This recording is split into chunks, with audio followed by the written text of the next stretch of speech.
you're thinking about investing in Gatlinburg, it may look like a dream, but it pays to know the full story behind the cabin buying hype. In this video, we're walking through 5 powerful advantages and 5 harsh realities of investing in Gatlinburg in 2025. No fluff, just facts. Hi, we're Mark and Kelli Brewer. We're the Epic Outcomes team here at eXp Realty, and we are realtors, investors, and owner-operators. Tremendous experience in the STR world. We want to share that with you, tell you about some of our story, what's worked well, what we are still learning from, and what you absolutely have to avoid when coming to the Smokies as an investor. This can be an incredibly rewarding experience, or it can blow up in your face. So pay attention. We're going to talk about things that you need to know before you put your money to work in this area. So one of the pros and why people look at Gatlinburg is because of the rental demand. There are 14 million visitors that visit the Smoky Mountain National Park every year. It's also the only free national park left in America. You do have to pay for parking passes now. That's something different they changed about 2 years ago, but entry is free into the park. So for the most part, you're gonna have visitors come to this area year round. We do experience all 4 seasons here, and particularly fall is a very, very good rental season. You have beautiful leaves that happen here, and there's a lot of people that come here for that. So January and February are going to be kind of your lower months. You will get some weekend visitors there. Then March, you kind of start getting your spring break people that start rolling in. April will be the Easter crowd, and then you just kind of roll into summer. And June, July are actually jam-packed over here. And then you have August, and people start going back to school. It'll slow down a little bit in September, and then it just picks right back up in October. Another pro here is regulations. This area is very, very short-term rental friendly. Anyone that actually lives in the area full-time services these cabins one way or another, whether it's plumbers or cleaners or hospitality people or people that work in the restaurant. There is really no other industry here in Gatlinburg and Pigeon Forge except for vacation rentals. So that's another very, very good pro. You don't really have to worry about regulations. Another great thing about owning here in Gatlinburg is that all of the vendors here, they service these cabins 24/7. They are used to coming in, dealing with emergencies if need be. There's a lot of cleaners to choose from, not necessarily a lot of great cleaners. That's going to be your one thing. Your cleaner is going to be your ears and your eyes on the property. There's a lot of plumbers in the area, AC technicians, and Mark and I have been investing in this area for quite a few years now. So we have compiled a really good vendor list, and we have great relationships with vendors around here. And they know us, they know that we pay our bills as well. And so they will respond to us very quickly to go out to any of the cabins. All right, so got our first pros there, and it is a great market. Has been for a long time. I've been vacationing since I was in my single-digit years here, and I'm well past that. So it's been a strong market, it remains a strong market, and it continues to grow. But what you do need to know is a lot of people think that this is set it, forget it, and you're gonna make money year-round. The fact of the matter is we do have seasonality. While the summers are very strong, like Kelli said, and the fall has wonderful opportunities to really book some strong revenue, and spring break brings families and friends out to enjoy that wonderful weather, January and February can be really slow. September does have a dip. And while the second half of November and December are generally very strong, the first half of November and December can be a bit spotty if you're not paying attention to your prices and setting things up so that people feel that fall season and Christmas season appeal early on. We do get weather in this area, and that can turn people off, especially when we get into the heart of winter. We will get snow, not a ton, but with that, we often get ice because of the humidity, and that can make roads treacherous and make it tough on people either to get here or to get out and leave. So you may see a slowdown in bookings, and you've got to be prepared to help people through those situations, because while we do have equipment, road crews and everything else that can take care of winter storm issues, they're often going to be stretched thin. So prepping yourself, your cabin, and letting your guests know what's going on is really, really important. This is a big family market. So obviously you get a lot of bookings that deal with multi-generation groups coming in to enjoy everything that Gatlinburg, Pigeon Forge, and the Smoky Mountain National Park has to offer.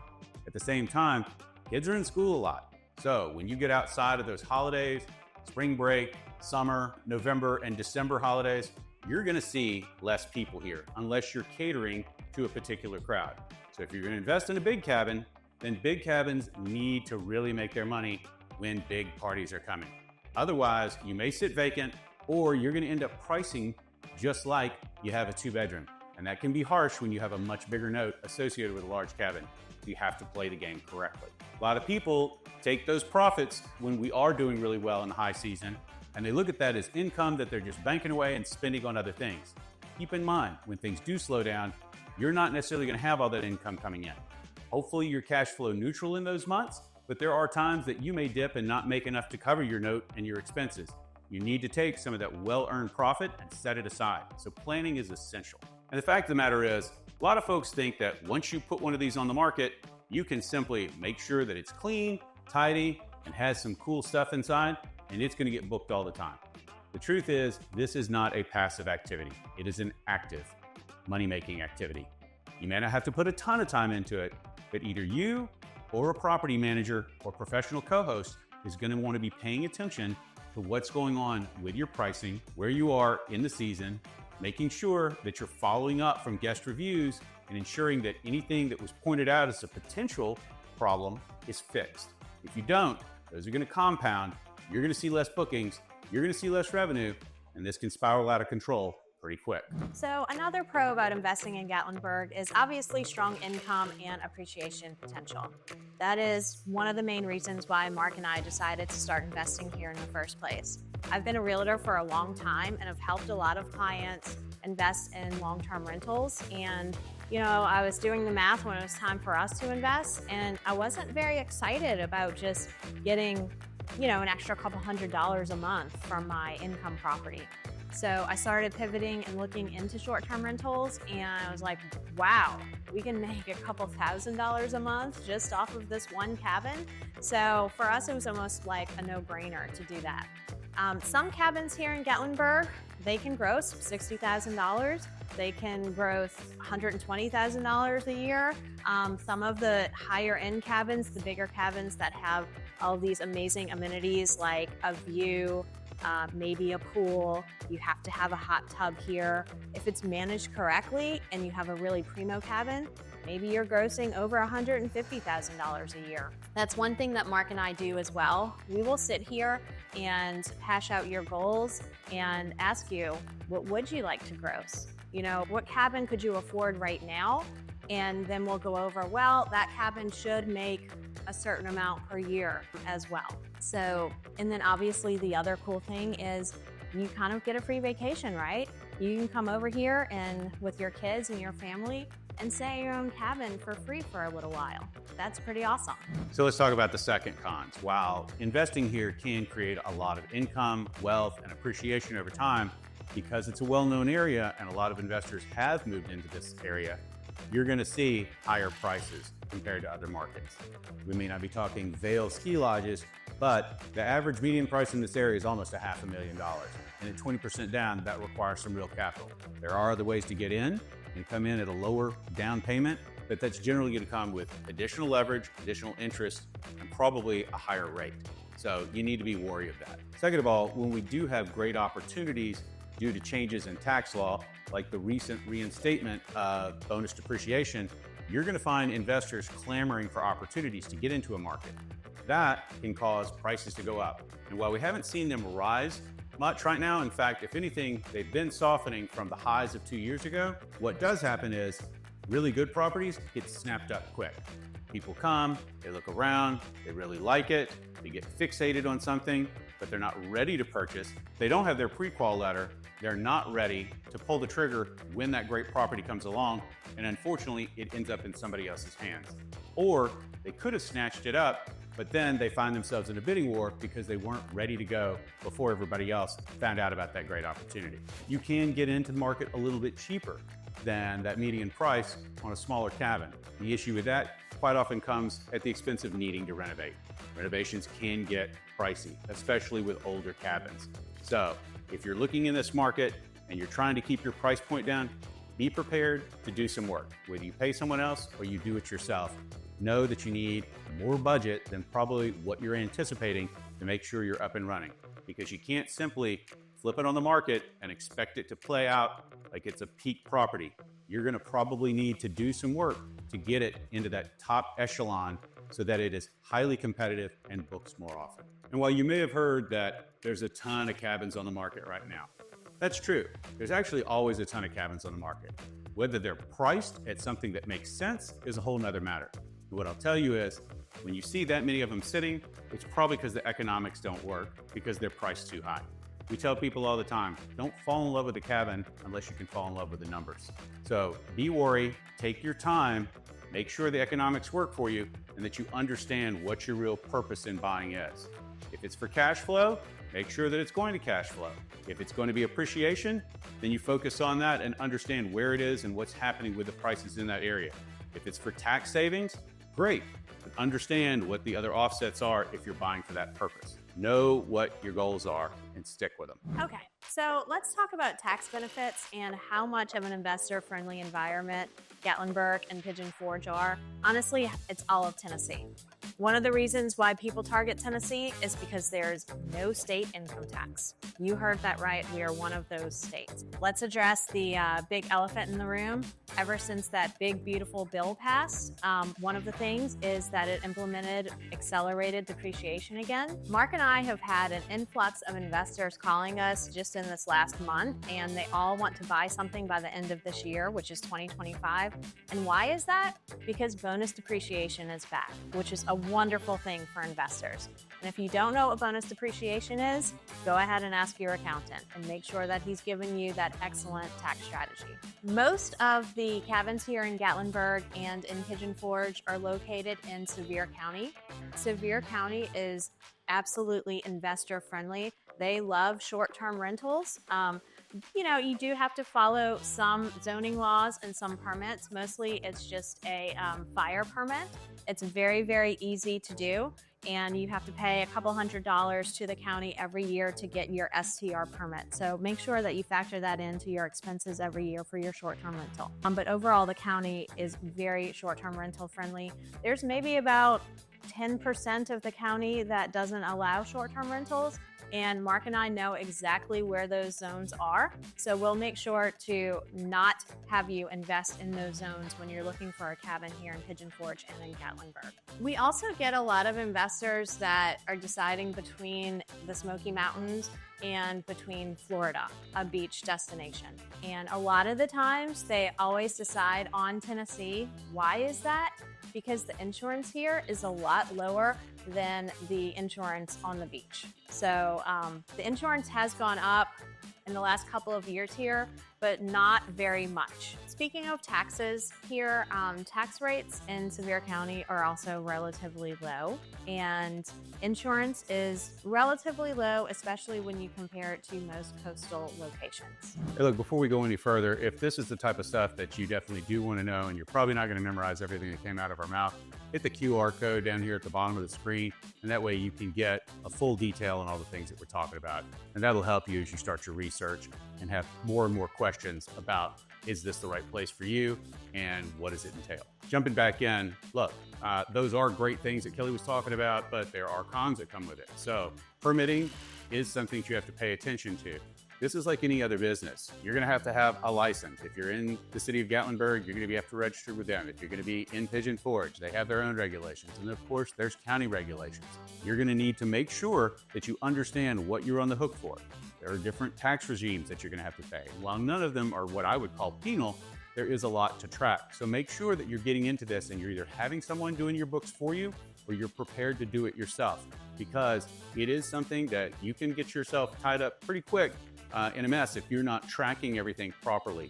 So make sure you do your research on how to account and cover the books with your expenses, with your taxes, with your payouts, what your co-host is doing if you're using that, how it's being handled by your property manager if you bring them into the mix, because you do not want to find yourself in a bad situation with back payments and back taxes owed on things that you didn't realize you were supposed to be collecting and remitting to local governments. Now, it is a very STR-friendly environment here, but as Kelli mentioned before, we do have some new regulations. There is the possibility that we will see more regulations over time. I think we have far less, and we're seeing a much slower move in that direction than the majority of markets here in the US. So it's not something that we get really worried about, but you do have to stay up on things. So one of the cons is paying attention to what's happening in that regulatory environment. And if I really point out the con, sometimes things change here and it's not well communicated. So you're gonna have to dig in and make sure that you're going to trusted sources so that you don't get whacked out of control by a regulation or a change in rules that you never heard about. Because sometimes they're not well defined and they're definitely not always well communicated. So we continue to see a lot of growth in the entertainment venues, the various restaurants, all the things that make this a great place for tourism.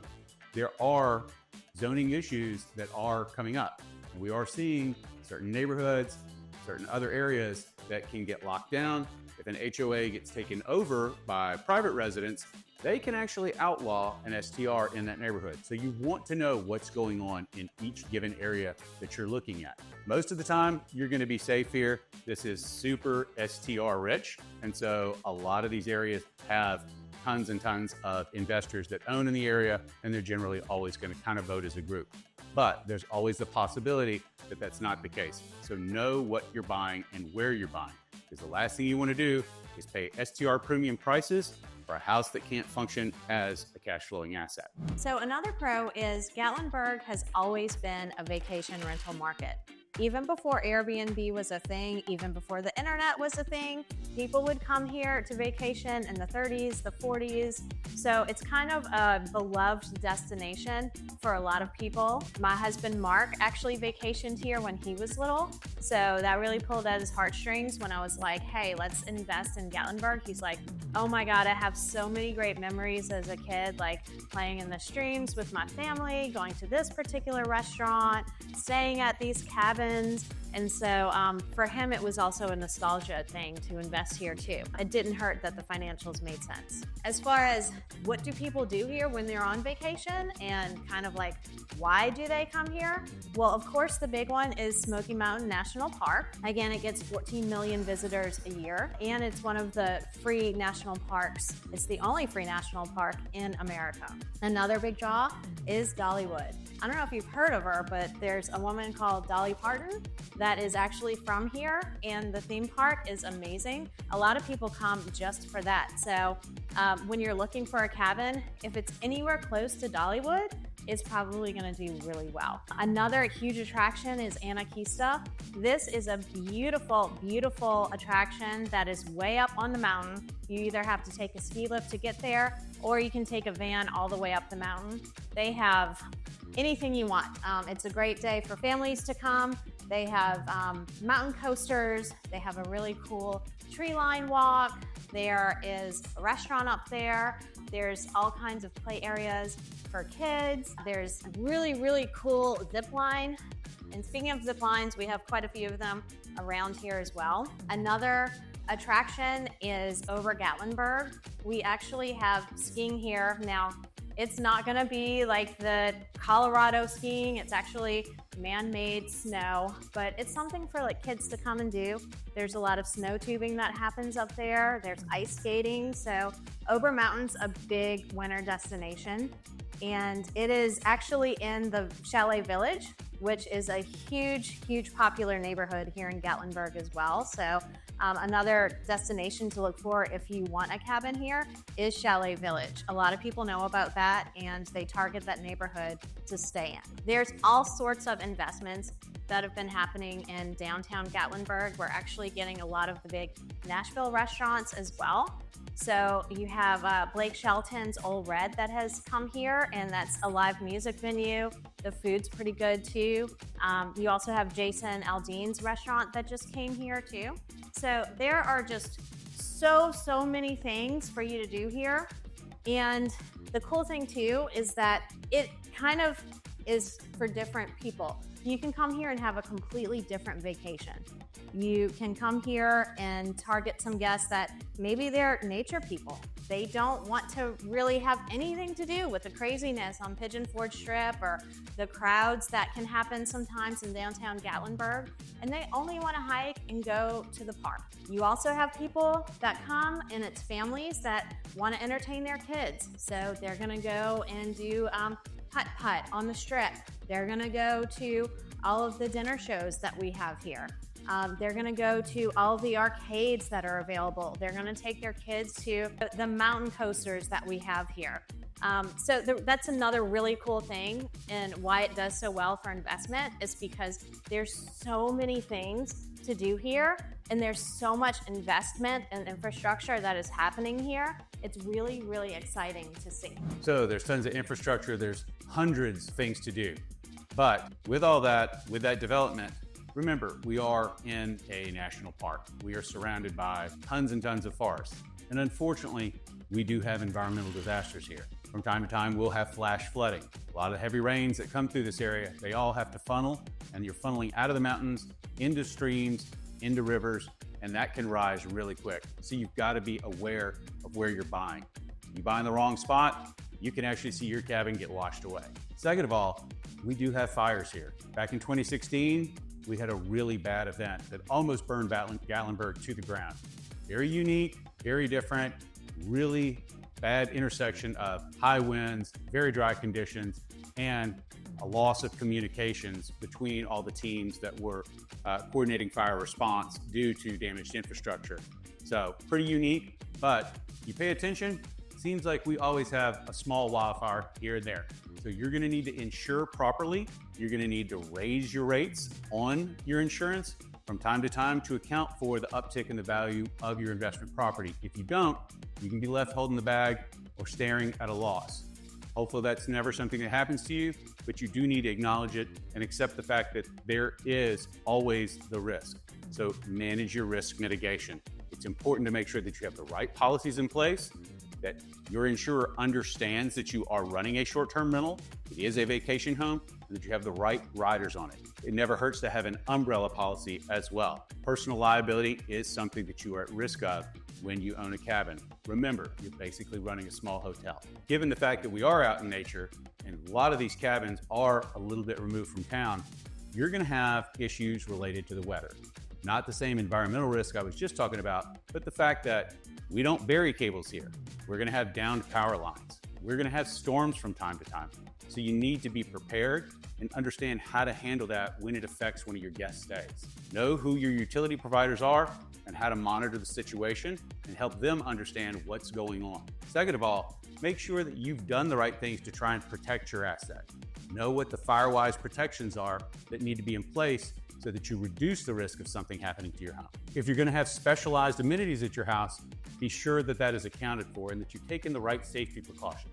A lot of these newer cabins are going with pools. Pools are cool, but they are a risk. So you need to make sure that A, you have the insurance in place, B, you have the room set up properly so it doesn't erode and begin to affect the rest of the house because mold can become a real issue. And third of all, know that you need to have that room locked up and monitored. You have a toddler get in there, something really bad can happen. So if you're gonna do special amenities, you're gonna do things out of the norm, understand how that can affect your risk. Don't be caught without the right protections in place. Most of all, one of the things that you're going to be relying on, if you're not living in the area and coming to check on this cabin yourself, you have to have a good team. That means your cleaners, your managers, your electricians, plumbers, all of these need to be folks that you've vetted and you can rely upon. Even if you have a really good first response team on all those fronts, you need backups. And the truth is, you need backups to the backups because people get called out and they're unavailable. People get sick. People move out of the area. You don't want to be stuck in a situation where the person that you turn to for helping you on a regular basis suddenly isn't around and you can't find someone else. So be prepared. Make sure that you have a full lineup of folks who can help you run your cabin. So another pro about investing here in Gatlinburg and in Pigeon is that you can use it yourself, right? It is your own house, it's your own place. So whenever you want to come here for vacation, you can just block it out. We have a lot of property owners that actually will come here in January just to do some maintenance on their cabin, and they'll stay for a week or two at a time, especially if they can work remotely. One of the coolest things that Mark and I deal with is that we get contacted by investors that just have been coming here to the Smokies for years and years, and they rent out cabins and they've talked about, wow, one day, wouldn't it be great for us to own our own vacation home here? and we actually help people make that dream a reality, which is so cool for us. And they can come here now and use their own cabin a couple of times a year for vacation. So for a lot of people, essentially, it's like it's getting a free house, which is an amazing pro of investing here in the Smoky Mountains. So yes, it's really cool to have a place that you can get away to and know that other people are picking up your note. There's nothing more amazing than having a vacation home that is, in essence, free. But with that comes the responsibility of running it. The Gatlinburg market is an area that people have been coming to for a long time. Investors have been investing here for a long time, and the game has been raised. So if you're planning on getting into this market, be prepared to do it and do it the right way. Cabins that have poor design, a lack of amenities, or that look like they've simply been flipped onto the market without any updates are going to struggle. You have to have top-notch design, really good pictures, professional pictures. You need to have the right amenities, great sheets, great beds, quality furniture, electronics, all kinds of things. Remember, some people are coming here basically to use your cabin as a place to sleep. Others are coming here to truly get away and cocoon in that cabin for a number of days. So it has to be a place that they feel comfortable 24 hours a day. It's also really, really important that it's in an area that they can access easily. If your cabin is hard to get to or seems dangerous, expect that to show up in your reviews. Speaking of reviews, how you rate on the major platforms will determine your success. So you have to pay attention to the algorithms. You have to take care and make sure that you're achieving the highest possible reviews and as many reviews as possible so that you stay up at the top of those rankings. Sometimes you're going to find that you're not up in the rankings no matter what you do. So direct marketing is important as well. It's a growing portion of this game. Really think it through before you jump into this. This is one of the most rewarding opportunities for investment that you can possibly make, but you need to do it right. You wouldn't blindly grab stocks that you didn't know anything about. You shouldn't be buying a home without understanding the risks and opportunities associated with it and how to optimize the revenue potential of that asset. Hey guys, look, most people jump into the Gatlinburg market and STR investing in general, thinking that, man, what a great idea. I'm gonna get a vacation home and someone's gonna pay for it. And they don't do their homework. They think it's gonna be wildly profitable and it ends up being a bit of a nightmare. The fact of the matter is it doesn't have to be. But what you need to do is reach out to people who know the market. If this is the right market for you, you should be calling us. If it's a different market, we're happy to give you advice and point you in the direction of a specialist in that market. But if you're going to play the short-term rental game, be prepared. It is not a passive investment. I don't care what anyone else says. This is an active investment. It won't eat up all your time, but you sure as hell better be ready to put the effort in. And if you put it in on the front end, then it's going to pay dividends on the back end. So we welcome you into the Gatlinburg market. Give us a ring, shoot us a text, or better yet, download our guide from that QR code. That way, you've got a really good grip on things when we have our first conversation with you, because we want you to be successful, but we want you to be prepared. We look forward to talking with you. Mark and Kelli Brewer with Epic Outcomes by EXP, your Gatlinburg source for real estate.